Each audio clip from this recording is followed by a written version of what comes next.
Okay, hi everybody.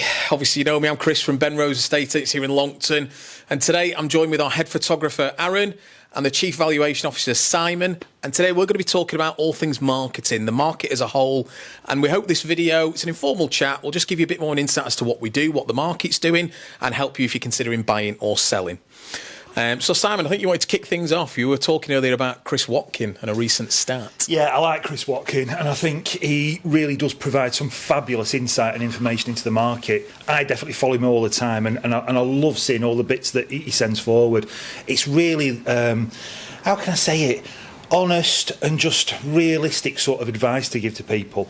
And one of the things that I noted from a thing that he did, and a video that we then did, Aaron and I filmed, was that 47% of the houses that come to the market don't actually sell. Wow. And that absolutely flabbergasted me. Like, were you aware of that? I wasn't, in all fairness. I'd have put it less. Yeah. Yeah. I wouldn't have put it as high. That's only 50%. That's half, isn't it? Yeah, 53% achieve a sale, 47% don't. Wow. So what I thought about that then is well, what are the reasons for that? Because you'd think and you go with all the hope when you put your house on the market that you actually are going to achieve a sale. Yes. So I don't know, what's your thought process on it? Why do these houses not sell? Overpricing probably is the main one I think everybody goes to. And I think, you know, it's difficult. Agents are always chasing the same thing, aren't they? You know, they want to get the houses on the market, and maybe sometimes they take a punt at a higher price to get it on, but they know down the line they're going to have to reduce. Yeah. But I think overpricing's a big one. I really do. It's got to be. Do you think that's overpricing on the agent's behalf, or do you think that's just giving it into what the vendor's expectations are? Maybe a bit of both. But I think as agents, we've got to sort of control that narrative a little bit. 100%. But I do think that, you know, we want to please the sellers, you know, we want to help them. Yeah. And the sellers, you know, will have a figure in mind they believe the house is worth. Yeah. So I think sometimes, as agents, maybe we're guilty of kind of going, well, let's give it a try at that. If it doesn't work, here's a plan B. Yeah. But I think the onus falls on both, to be fair. Some agents will overprice to get the business. Yeah. Some agents will be led by the client's valuation, maybe, in terms of what they want. Yeah. So I think it can definitely be a mixture of both. Yeah. I mean, you've just got to look at it, haven't you? I think from our perspective, with the volume of houses that we deal with, I'm very much a case of I would rather pass that instruction by. Okay. Out of respect for, well, if I don't agree with the price, or I generally do not feel that that price is achievable, yes, I'm not going to fall out with anybody. It's an opinion at the end of the day. Yeah. And ultimately the market will decide. What I've got to do as the professional within that field giving advice to that client is to demonstrate using facts as to why that marketing strategy is going to work best for them. I suppose if then another agent comes in and blows that out of the water and they're going with high figures and they can't substantiate it, well, that's their issue to deal with and that vendor's going forward. But from my perspective, I'd rather just let that instruction drift. Yes. And move on, because you're going to create, well, you're not doing it from an honest approach. No. You know, I'm not about getting instructions for an ego point of view, from a business point of view. Okay. I'm after getting instructions from a point of view of enabling our registered buyers to then have the houses that they want to buy at the correct money, but also because that vendor's come to us with the aim to actually sell the home. Yeah, and do you know what? It's funny you should say it in the way you have, because I do believe that when we go out to appointments and valuations, the clients are checking us almost. They're competing us against other agents and they're picking the one they're comfortable with. But we can flip it a little bit sometimes and go, it might not be that the client works for us sometimes, you know, and I say that coming from the right way, and pricing's a key point. If a seller's wanting £20,000 more than we think it's worth, it might be we have to part ways, you know, and then maybe down the line it'll come back on with us, you know, and we can put our marketing on it and go from there and ultimately sell the house. But it does work both ways, you know, and I think there's a fear for estate agents, I suppose, turning business away. Yeah. Nobody wants to turn business away. No. It's frowned upon, but sometimes maybe it is for the better in the short term. Yeah. You know, we want to help people who want to sell houses. The way we approach it with marketing and pricing, we know it'll work, but the seller's got to be on board as well. Yeah. I think the difficult thing for us is it's not the difficult thing for us, the way that we structure it is offers over. Yes. So you're never necessarily going to give if a vendor's choosing 3 or 4 agents out to value the home, look, then some people spend more time picking a kettle than they do an estate agent. Yeah, you know. Yeah. And when it's the biggest the biggest asset they've got. Huge. And if you've got 3 or 4 people out there, I always think to myself, we'll probably never normally be the highest valuation, but that valuation doesn't necessarily mean that that's what they're gonna put in their pocket. No. And I see it that if we're offers over and we are priced within the brackets and within the right strategies and structures to achieve the vendor what their ultimate goal is, a sale at the best price, and also, crucially, if there's competition within the buyers, for that vendor to be able to pick who the best buyer is for them. 100%. You know, Absolutely. somebody's in a stronger proceedable position with less threat of it falling through. Of course. I genuinely believe then that sometimes less is more, and if you're going to price it that's competitive and it looks really attractive, it's going to look attractive to a market. Do you know? And you're not going to have one person viewing on a Wednesday, one person viewing on a Friday, one the following Sunday, dribs and drabs. You're going to have a block viewing then of ready, proceedable, eager buyers 100%. that are seeing the value in a house. They think it's everything that they want, and then you've got the offers over forward to then ultimately, like everybody says, a house is worth what someone's prepared to pay. Well, offers over is the perfect opportunity for that to take place. Yeah. Absolutely, yeah. Couldn't put it any better myself. And I think, you know, if we look at the 47% of houses that don't sell, overpricing is a factor. Bringing Aaron in on this now, let's look at the marketing side of thing, because not all agents do professional photos. Some don't even do floor plans. Yeah. You know, and I do generally believe, and I want to get your take on this, that, you know, first impressions count. Oh, yeah. And it's hit and miss. If you see a dull, dark, ropey house, the chances are you're going to flick on. And it doesn't matter. I mean, like we were saying about going on a certain price level as well. If you're bringing on a house at the right price, but the photos are, let's be honest, not great, a buyer's going to look at that and think, you know, they're not going to have that first impression, so you need to throw everything at it, pretty much. 100%. Even if you go in, you know, even if the vendor wants a little bit more for it, again, you need to throw everything at it. So you need the best photos, you need, you know, walkthrough tours, social tour, if you can, if it's worth it. And I think, you know, you need to, it's pricing it right, but also getting the marketing right at the same time. And so, you know, I'm a firm believer of, I think every agent now should offer professional photos. I agree. I think it's 2026 and there's still agents now not doing that. Yeah. It's that short attention span, isn't it? And you've got to get that audience within the first, what did you say to me once? Is it 10 seconds? Yeah, Like 7 to 10 seconds, something like that. Yeah, I mean, we talk about that with like social media now. It's like literally like the first 3 seconds you've got to capture those people, but it's the same with photos as well. It's not just videos. No, you changed how we open our video instruction, because I might say, "Hi, it's Simon from Ben Rose Estate Agents." You're like, "No, you don't do it like that." People now. know who you are People now. skip. Like we can just go straight That's to a the fair point. point, Yeah, but it's the same with Chris as well. It is. It's not that people yeah. know who you are. It's just you just want that impact of that best room or that real key. Yeah, which for social media has been the thing for a while. But I think it's the same on Rightmove. Look how many people are on Rightmove now. You scroll through on Rightmove now to find the right house. Well, you know I'm not that social media savvy when it comes to my own personal stuff. stuff. Instagram is. But I can't believe the amount of things that I see where there are channels and there are people who tour through Rightmove picking out bad photos, bad marketing, and I can't believe that. Now, the last thing you'd want to do if you put your house on the market is run the risk of going on something like that. Yeah, that's the last You know what I thing you mean? do, yeah. I mean, you'd be mortified, wouldn't you? So, for me, I think to myself, when it comes to selling and when it comes to the chances of you selling your house, because that's really what we're talking about, isn't it? The 47% of people that don't sell.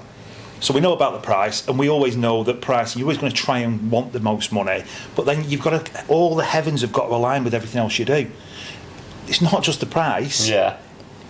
That house has just got to look wow when it goes out to the worldwide. It's like we've seen houses of like, you know, £1 million plus, and they're literally being taken photos with an iPhone. Which, don't get me wrong, iPhones nowadays are brilliant, they're amazing. Yeah. But if you've got somebody who, you know, is just going in snapping a few photos of this massive prestigious home, doesn't matter what price it's on for. No. It's gonna always look worse than what it actually is. You need to sell that house. Yeah, it's got to look in the best light every possible time. Along with the right pricing. But then again, it's got to look in the best light when the viewings take place. Yeah. You know, and when the Absolutely. second viewings take place. It's about, it's a real... the market out there, whilst it's a good market, is a very tough, competitive market, right? Agreed. It's price sensitive. That's why you shouldn't overvalue. That's why you shouldn't go with a greed of, expectation of, we'll start high to then negotiate. No, them days have gone. We were doing that 25, 30 years ago, and then before then. That's only what I can remember. Yeah, I'm a dinosaur in this industry to you, Pups. You've been in the game a long But then time, there are to be even fair. older dinosaurs than that I worked with and was mentored by. But you've got to get that price right. But then, every single step of the way, your house has got to be well looked after during the day, because somebody could have a drive past of an evening looking at your house from right move. Yeah. So you've got to make sure the gate's straight, that freshly painted, the gardens look good. There are so many key components that will factor into that 47% drop off. You're right, and it's probably hard for sellers to keep on top of a house daily, particularly when they've got kids and busy life and everything else. It's, I suppose the ideal world would be, right, we've got a block set of viewings, we'll get the house all pristine, and then we can kind of relax and go back to normal. But you're right, you've got to keep on top of it all the time, really. Yeah. Curb appeal, particularly. Even if they're not, they're just doing a drive-by, make sure the front's presented nicely. Yeah. And I think as well, if we talk marketing over pricing, do we then say that some properties launch to the market and then they're just left, they don't get the service? In what regard? Well, from the agent. So if we're saying 47% of houses don't sell, and we're saying overpricing is probably one, marketing is definitely another. Yeah. I speak to sellers regularly. I've spoke to one just yesterday who's rang me. He's been on the market just 2 weeks. Right. They've had no contact from their agent. They've not had one viewing. It looks to be priced okay. And in fairness, it looks okay online, but they've had zero contact, zero viewings. So there'll be sellers out there watching this that have launched to the market, and then they're just sat waiting. Yeah. There's no proactiveness on the agent's side. Yeah, because they get that, because I've heard it even when I'm on appointments. Yeah. Like, they've come off with another agent that come on with us and said, we've gone on the market, we've not had any viewing, I've not heard anything. It's almost a bit of like a ghost town type thing. But then with us, we're very proactive with, phoning up. I know they have a review after so many weeks if it's still on the market, and they do. Yeah. Well, we're fortunate enough because we've got the proactive team, so they can keep on top of reviews, price reductions if needed, and things like that. The proactive team's growing. And the proactive team's growing, and they're fantastic, and the prices for us. But the initial first contact from when they come on the market, the guys in the offices, the vendor welcome calls, checking the viewing arrangements, checking the information around the property, and then going and matching it out to prospective buyers. It's like the basics of what you'd expect, but it's very surprising how often that's probably not happening. Yeah. It's like any industry, though, isn't it? I mean, people always try and reinvent the wheel. Yeah, well, of course. It's not about reinventing any wheel on anything. It's doing the basics right and doing it consistently to a really good standard. Like any business, do we get things wrong? Well, yeah, we're going to do. We're working with a very fast-paced, emotive sort of thing, and you can't please everybody all the time. No. But if you go in with the best interests of the client always at heart, with the view of doing the best job, whether that's how we make the houses look, what we do with a customer service point of view, how we also then deal with the buyers going forward, then you've got that interaction and you've got that continuity of communication, I suppose. It's like a communication is out here. Yeah, that's exactly it. It's like a communication. And I think with the volume of staff that... I mean, the great thing about Ben, he always will look to put resources in places that needs to be put into. He does, yeah. And so the valuation team, as we just mentioned, that's growing and growing and growing. Yeah. Because there's a need for it to grow. The sales negotiator side of things, they're growing and growing. Photographers as well. And if you think where the photographers were to where they are now. Yeah, I mean, when I started, it was just me. It was just you. So, and what was that, 7 years ago? Now there's, I think there's 7 other photographers that I manage now. So yeah, you oversee those. I oversee all those. So, because we cover such a massive area, and it's because of the demand, and we're doing, not all of them work 7 days, 5 days a week. It's, but we're averaging, God, how many houses a week across the company now? Well, the Chorley office put live on Rightmove last month 71 houses. Yeah. 71 new in February. And that's just one of the 4 offices. Yeah. That's crazy, isn't it? I was saying to you this morning that if I did not value one more house in the month of March for the Chorley office, which is where I'm based, I've already got 43 instructed for That's March. just insane. And we are on the 13th of March as this goes out. Yeah. Without timeline or anything like that. But we're the 13th of March, and I would say that I'm now disappointed when 70 houses plus don't go on the market just out of one branch. But you're talking about 7 photographers. Just to quantify that, it might be 7 photographers to some agents over 100 branches. Yeah. You're 7 photographers over how many branches? 4 branches. So 4. So Yeah. each branch nearly has a provision of 2 photographers. Yeah. Theoretically, when you In look theory, at the numbers. and they need it. Yeah.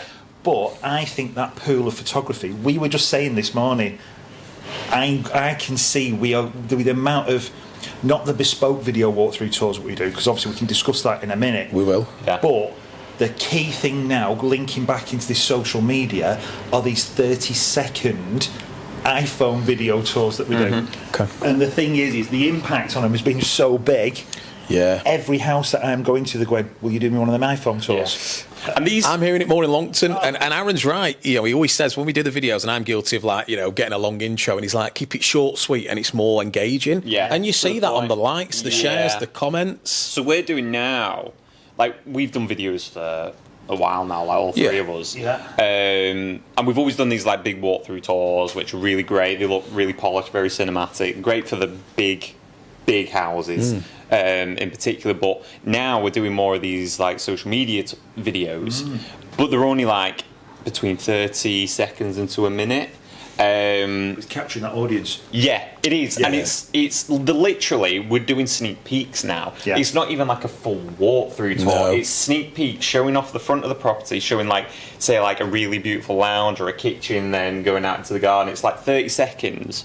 But those 30 seconds, people are watching it because, like, people's retention time now on social media is like it's at an all-time low. Like, you need them in that 3 seconds to go forward. But with these sneak peek ones, you're giving people enough to want to watch the video and see this house, but then also not enough that the phone up going, I want to see more of this house. It's it might be something I'm really interested in, and before you know it, then properties are getting those viewings, but you're capturing a different market. You know, like TikTok now.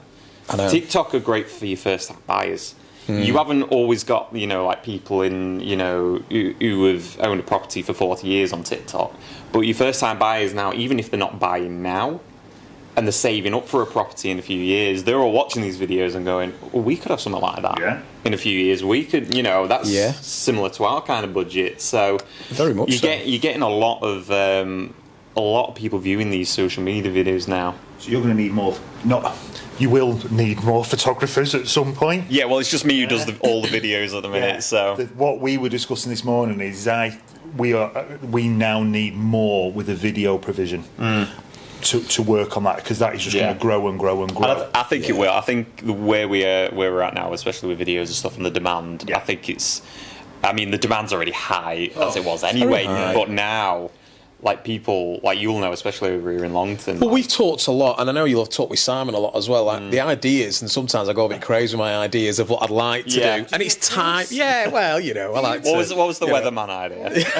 I wanted to do like a bit of a Ben Rose News, I go a little bit crazy with my ideas, but I see the power of it. I see the importance of it. Yeah. And I think if we can get creative and be a bit outside the box, and we've talked about this, it's getting the time to do it. And Sam is right, we're going to need more time allocated to video marketing because that's the way it's going, and that gets the engagement. Yeah, but as well, exposure. As well, you're creating personalities in the business. So, like with you guys who are out valuing, they don't always know who you are until you turn up at the front door. Yeah. Whereas before, if they've seen your videos, they've already got that personality. Oh, yeah, it's Chris from Ben Rose, or it's Sam from Ben Rose. I've seen their videos. Yeah, they're coming to value my house. Yeah, you always create characters in a business and personality. Agreed. And I think from a business point of view, I mean, I'm not just talking from an estate agent, any business. It's like, you create them characters, that personality, is what people want. Yeah, they do. But going right back to that first point, and you were talking about what we're doing with all the social media and how professional the marketing is, everything like that. Going straight back to that first point of that 47% of houses don't sell, right? As a UK statistic, or from what I've heard as a UK statistic. Yeah. Okay, combine that right pricing. Okay. Beautiful photography. Yeah. Fabulous social media, modern led marketing. Okay. Correct pricing, correct strategy, correct packaging, correct promotion. Yes. Putting it out to the widest audience. Yes. That's why our drop-off rate or our result rate is higher than that 47% across the 4 branches. And that's the difference maker. Yeah, and that for me, if we're amplifying what we do for the benefit of the customers, that I always say on the videos I do on a Friday and things like that, that we are so privileged and fortunate to represent. I'm talking about putting 71 houses live in a month. Well, that must be, I don't know, we've all worked in the industry a long time. I can't imagine there's many valuers do 70 houses in a month. No. Live on Rightmove. Not just instructed, but live on Rightmove. So I look at that and I think, right, on that basis, that's all been done to benefit the customers that we are so privileged and fortunate. Even at 71, every single instruction for me, I am so grateful that they've chosen to use us as a company and a business to represent what normally is going to be their biggest asset. Yeah. You know, that there's a great pride in the job when people do that for me. You know, people might just think, oh, Simon's putting all these houses on the market. No. Simon's, what they don't see is Simon coming home at 8 o'clock at night, right? And Simon not being able to nip to the loo for 8.5 hours in the day because he's here, there and everywhere. Life on the road. Yeah.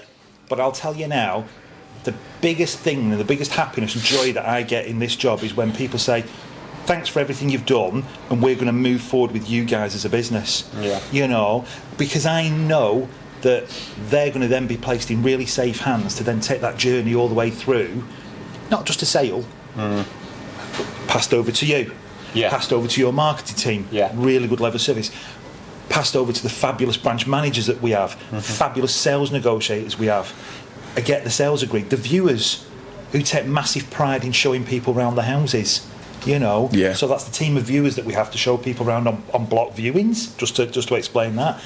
The sales progressors, and then ultimately handing the keys over. And on that, that's why you get more instructions by doing that. Absolutely. Your sales are higher. What you're actually achieving for the clients is a higher eventual selling figure. The progression rate can be quicker than the 4 months on average, is it? I don't get really involved in that. I would say 12 to 14 weeks is sort of like the average, but your 4 months is probably safe ground. So a lot can go wrong in that period of time. Yeah, a lot can go wrong. And especially with us, if we're moving so much the percentage of the markets within a localised market area, we've got a number of those houses normally in the chains. Yeah. It's quite often that's the thing. It's quite common that, in all the different areas that we cover. So one phone call can maybe sort everything out. All these things combined help the client. 100%. But they also help the buyer, you know. And that, as a marriage of the two, enables that to go through and do what we do, you know. So I think it's marrying everything up, isn't it, and putting everything together. It is. And when we talk about the 47% of houses that don't sell, and obviously our stats are, better in comparison to that, what's interesting here is, and I say this a lot, and I'm mindful of statistics and other agents' opinions of it, but every single Benrose office is number one in their respective market now, by a country mile, you know, and that speaks volumes. From the minute they get us out to value the house and they meet me or you, and then the marketing team take over, Aaron, the photographers, and then it's back to the office. They're going with the number one agents in every office that we've got. You know, it's a powerful USP for us. It's like there's a reason we have 7-8 photographers. It's because we can fill the diaries. Oh yeah. We're bringing on that many houses. Yes. And we're selling that many houses. Well, it's all well and good saying we bring on so many houses. It's selling them on the other end. Absolutely. Because at the end of the day, that's what the client wants. They just want to sell their house. Of course they do. But from our point of view, it's, we do bring on such a big, it's like you were saying, like we're the number one in each individual region where our offices are, and there is a reason for that. Yeah. But you know the great thing about bringing houses on the market, right? From a vendor's perspective, how that helps them is because constantly and continually we are putting houses live every day throughout the day. Facebook, Instagram, Rightmove, right?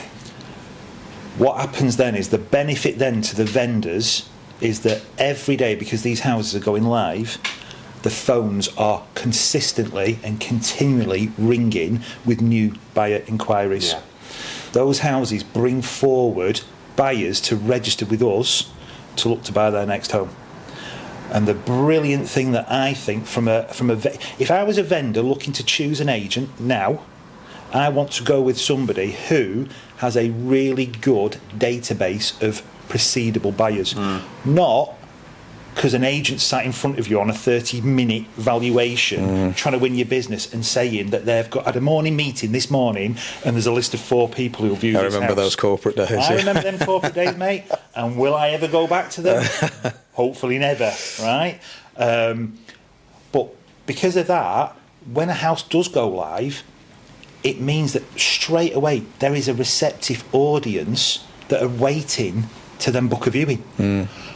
We follow that up with the proactive marketing that we do and the sales teams that we've got, and that really compounds then their initial launch to the market, because we know that first 4 weeks is crucial.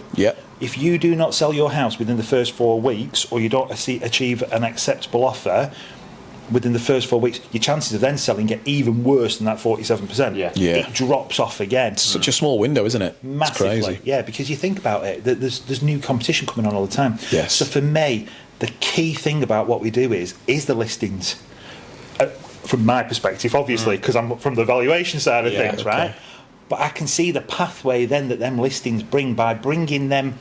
So them 71 houses last month, there'll have been all price points. There'll have been £100,000 and there'll have been £1 million, £1 million plus in some instances. So really, in a Lancashire market area, you are encompassing pretty much all demographics of pricing points within that. I would say so. You're offering really good houses that are really good, well presented, that are going to draw forward buyers that are sensibly priced and not stupid. So they're going to bring buyers forward again. You're now collating a monumental database, an active database of people that you can then show that house to and any new instruction. So it becomes a bit of a snowball then. The new houses come on and automatically you've had people that you can get out to and reach out to and say, hey, we've just put another 4-bed detached on. You need to go and see it. It's amazing. Oh, you've seen the TikTok video. You've seen the Instagram video. Yeah, we've already got 5 viewings booked in. Get your name down to view that house as well. You can't tell me then that combining all that with that marketing and then with that volume of viewings on a block, and we'll have to explain how we do the blocks, but that's probably explaining how we do a block.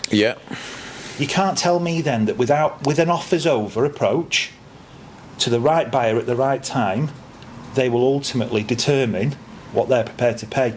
And the key word that I see onto it is motivation. You could put your house up to the market tomorrow, you could be viewing it, and your mum could live round the corner to where Chris's house is. Or the kids go to school round the corner where Chris's house is. So it's your motivation then to go in and go, well, I've seen what your asking price is, I've seen its offers over. For me personally, I think I'm prepared to go another £5,000-10,000 more than that. You know, and that's how I see vendors getting that best result in the quickest possible time. And it's definitely proof that what we're doing is working. If we look at all the good stuff, and it's all great saying that we do everything amazing, within there'll be some homes that are unlucky. We'll do the fantastic marketing, they'll get the great service, but for whatever reason they get to a point they just haven't sold, and maybe it's that 4-week mark, and you've discussed that it gets harder. So then we have to sort of adopt our strategy a little bit and look at, right, is it a price point issue? Now, I don't know about you, but when I'm on valuations, I'll always plant the seed and say, listen, the goal's to try and sell your house first time. I think we're where we need to be. If it doesn't work for any reason, around 4 weeks we'll do a property review, and then we'll have a look at things like price. Do we need to add any extra marketing to it, etc.? So that's how I will plant it when I'm doing it, so that when I come to do the 4-week review or the proactive team doing it, it's not a surprise. And then we have to have a difficult conversation around price. Well, or market, or offer something that maybe they go for the iPhone tour, the mini video tour that we didn't do first time round to enhance the marketing. There's things that we can offer them, because not every house goes swimmingly. There are some that take a little bit longer to sell than others. Well, the right buyer might always have their eye on that house, correct, but aren't in a personal position to present themselves forward to buy that house. They might then have to put their house on the market. They're keeping their powder dry as to what they wanted to do. I think you've hit the nail on the head where you're saying about sowing a seed, because sowing a seed then, it's not sowing a seed. You're having an open, transparent conversation from the get-go, so it doesn't become a difficult conversation in 4 weeks. No, this is what we're going to do now, but if it doesn't work, this is what we're going to do in 4 weeks' time. we don't want to get to that. We hope we don't get to that. You know, these are the reasons why we shouldn't get to that. But if we do, this is what we're going to do. Yeah, and if from my, I know you'll be like me. You go out and value houses in good faith. That those are the prices that you believe in that will get the best result for the Always, client. yeah. We always know that it doesn't always go right. No. Yeah, for many reasons, right? But that honesty from the get-go, that initial conversation, if you're as honest, I know you are, this is why we lose some houses sometimes, because you phone up the next day and they've gone at 15 grand more. It happens. Yeah, well, okay. Yeah. Do we get upset by it? I do, yeah. And, you know, I'm not going to lie. Send crying late at night on a Tuesday night. I have therapy sessions on a Sunday, but we shouldn't get upset about it if we've stood that pathway and said to that client, yeah, this is the best price. I'll tell you another thing about that as well, is signing it in for big lengthy contracts. Okay. Yeah, because, you know, you're not sticking to your guns, but you're giving your best advice you can. We work on a 0-week contract with 28 days notice. Okay. Right? So where's the emphasis and where's the pressure to get that figure and that structure and that strategy right? It's with us. Okay. If I'm then going up, or if I'm in a meeting with a client and the other people are suggesting that for whatever reason, you know, they won't sell as many houses as the team that I go out and represent. They won't have the viewers, they won't have the marketing, but if that valuer is saying adamantly that they can get more money, but then they're saying that they want them signed into a 3-4 month contract, which then requires a further 28 days notice. How confident really are they can get £15,000, £20,000 more than your suggested marketing? It's like moving the goalpost, isn't it? Well, you're insulating your valuation. You know, you're saying to somebody, oh yeah, I really, really, really believe that I can get you £20,000 more than what Simon's saying. Okay, fine. You know, great. The proof will be in the pudding. Of course. But then I've signed up to a 4-month contract with some are 28 6 days notice. 6 months. Wow. Some are, yeah. I'm seeing some are 26 weeks, which are crazy. Yeah, they're that's long, to be fair. You know, and I think there's an argument for a safety net for some agents. You know, as long as it's not too long. You know, because you put a lot of effort in, as we do. You know, massive investment into the photography. You know, accompany viewings, the team in the offices. All comes together, you know, at a cost to the business. You know, and also we want to, I suppose, you know, you want to have it for a period of time to just, you know, have a good go at it, show them what you can do, and sometimes it doesn't work out, and then they go and pursue other options and they pick another agent, fine, or we don't get it first time and it goes on at a higher price. So I think it's a fine line between, you know, too long and then probably just enough of a safety net for the agent to go, right, well, you know, we're going to give a good go at it, see what happens. Go from there. Expect a period of time where it's going to get going. Yeah. But then, you know, I always say to somebody, you know, how confident was that other valuer or that other representative of that other firm who's trying to win your business if they then ask you to sign such a lengthy contract? True. You know, If somebody was sitting in front of me and they had the list of the 4 names that was going to view, and they were confident on the price and they were showing the figures, and then they said, oh, but by the way, your standard term sole agency is 12 weeks, 14 weeks, 26 weeks. I'm really, really confident when you sign this paper. I'd be like, oh, hang on.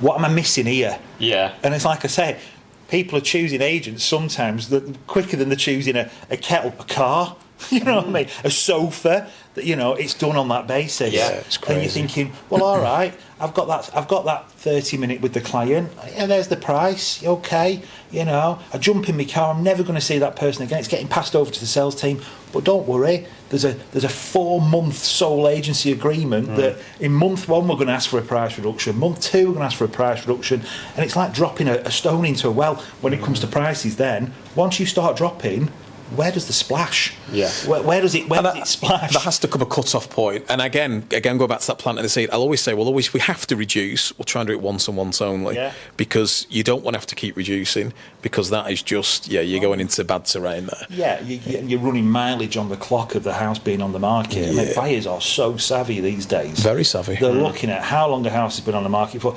They are experts on what's been on the market. They know the game. They are. They're experts within the marketplace that they're looking to buy. And do you know what? Why shouldn't they be? They're about to spend and invest a huge amount of money and commit themselves for their long-term futures. They should be experts in their own markets, but then we should be experts in our markets as well as those. Of course, it works both ways. Because if not, what's the point? You know, you sit with a client, what price do you want? Well, you might. Why am I here? You know.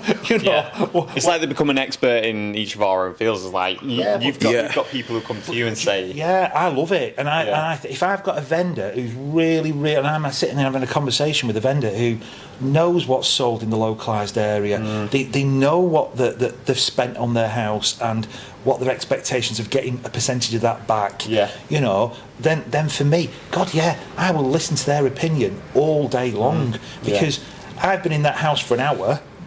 I've got a knowledge of houses around the area, but they've lived in that house, and every day they've potentially thought about what the value of their house is for the 25 years that they've lived there. You know, it's been a thing that's been in their head all the time.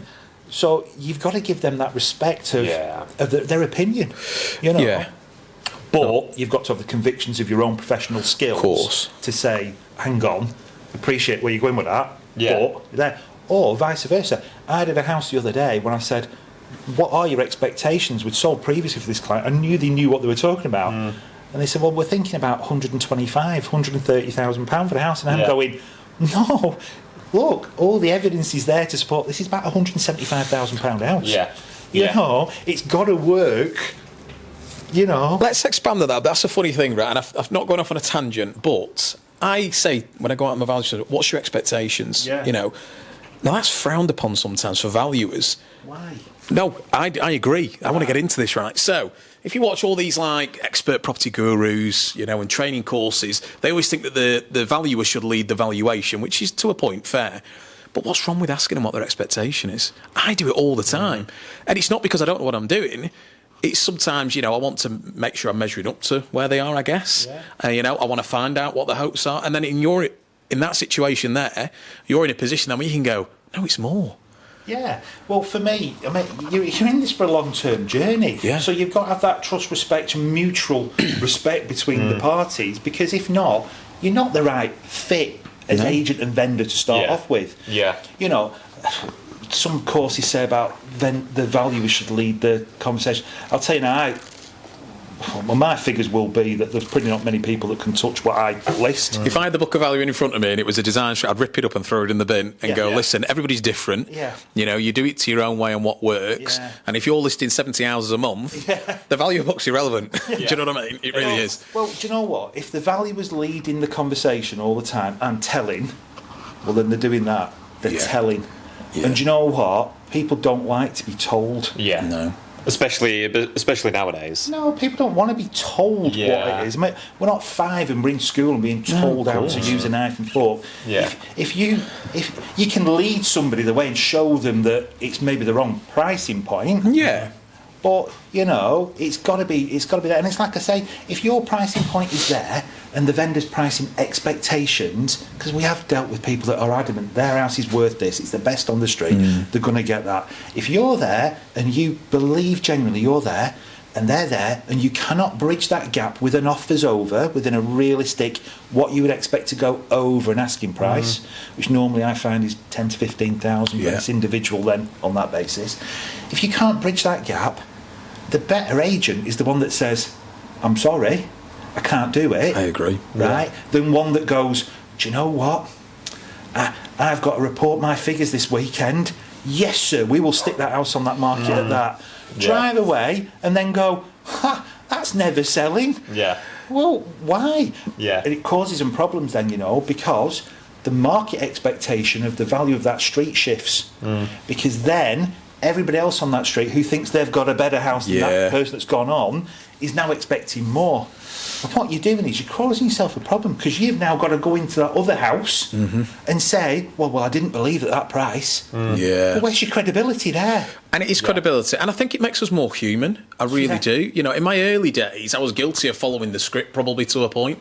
And, you know, saying the right things. But now I go in and I'm, you know, authentic. I'm me. This is what I think it's worth. What are your expectations? This is what we do. If you buy into it, great. If you don't, I'm all right with that. But you followed a script because it was something that you were weren't used to doing. Yeah, probably. What you're doing now is, you've been doing this now, what, 20 years? Well, it's coming up 15, so not far, Sorry, yeah. I thought you were older than you were, Chris, mate. I thought I've known you longer than that. You're looking good anyhow. Thank you. Right. Cheers, But anyhow, I've been doing it 72 years. Right. So what you've done is, it's like anything. You've learnt your script to start off with. Yeah. But then you've put your own experience into how you portray every different individual property and every different need and requirement of that client at the time. Yeah. What I feel is then that if I had you in my home giving me a valuation and the fee was whatever the fee was, not only am I going to quantify, and when I make my decision as to who should I pick, not only am I going to quantify it on track record, how fancy the marketing is, how wonderful your boards are, but I'm also going to appreciate and pay my fee towards your 15 years worth of experience within the marketplace and your 15 years of graft and toil, knowing what's right and what's wrong. True. And I'll add a value to that, you know. And if you come out to me and say, I am the guy in the local area that does this, that and the other, this is how it will benefit you, and it's not a flash in the pan, Mr. and Mrs. Smith. I've continually done it. My fee is X. I'm going, I can see Chris's value. Yeah, it's true, isn't it? But I suppose it goes back to the videos then. Yeah. The walkthrough videos and the social videos, because it's all well and good having all the experience and everything, but it goes back to the personality. It does. That's the person sat across from you in the room. But with the videos and the marketing, it's almost like they know you before you turn up at the door, which is almost a bit of a... Yeah. It's helpful. And obviously, you know, you've got to have that personality as well. It's just being yourself. I think in nowadays, especially going back to the marketing as well, you need to be authentic nowadays. 100%. I think there's a lot of fake. There's a lot of... I do this, I do that, twisting of just be facts you. and figures. Just be yourself. You know, roll with it, let it work. And I feel sometimes like we steal the limelight because behind the scenes, the work that goes on is incredible.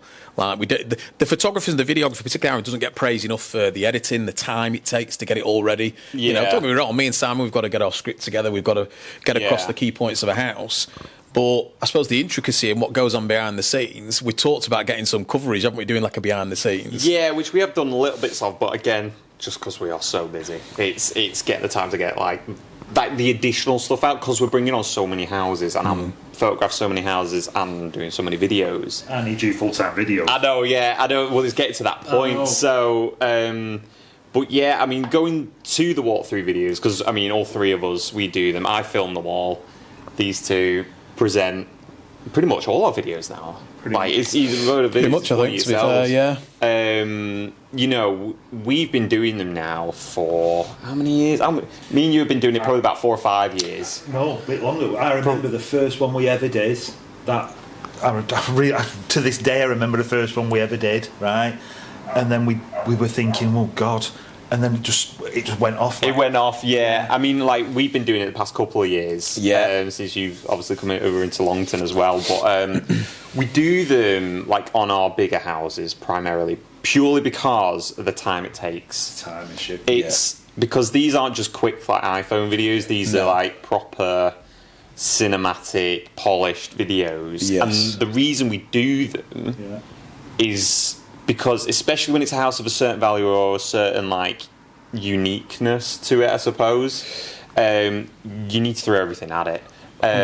Especially when they're in that price bracket. Say you're looking at, you know, especially like 900k over. You need that extra bit of.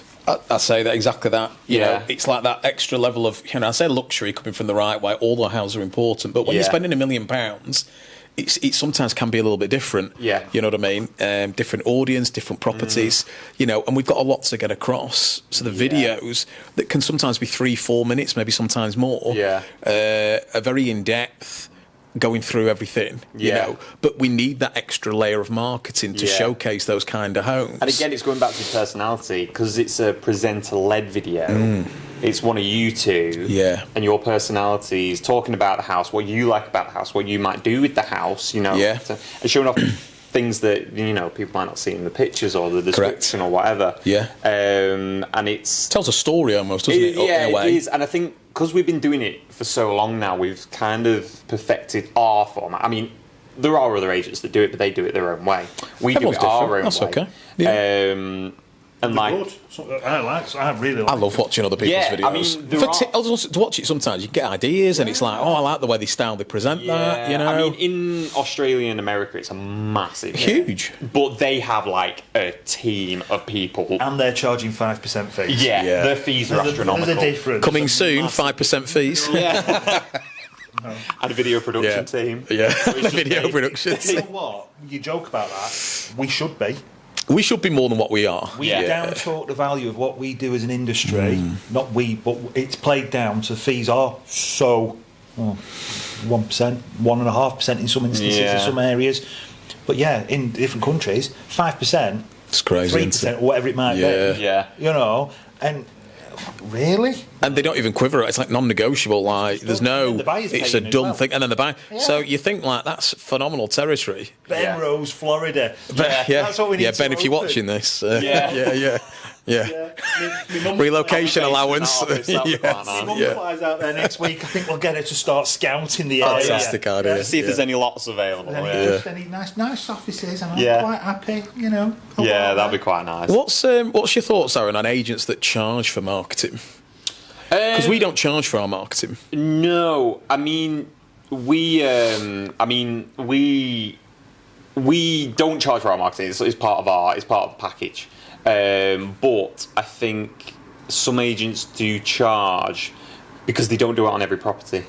So they'll have a property come on. Somebody might mention, "Oh, can you do professional photos?" So, of course we can, but it's an extra fee. Whereas us, it's standard across the board. Yeah. And I personally, I think it should be like that for every agent. I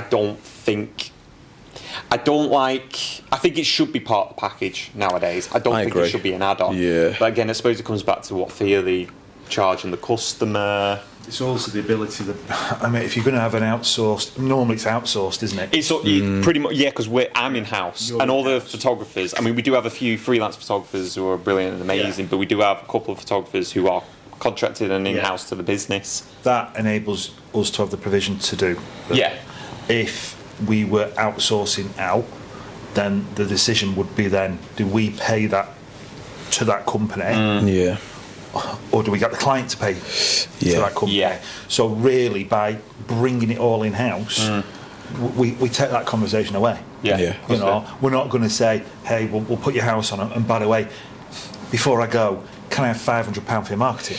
Yeah. Yeah. You know. Now, some agents will say, "Yeah, but you should charge that." Okay.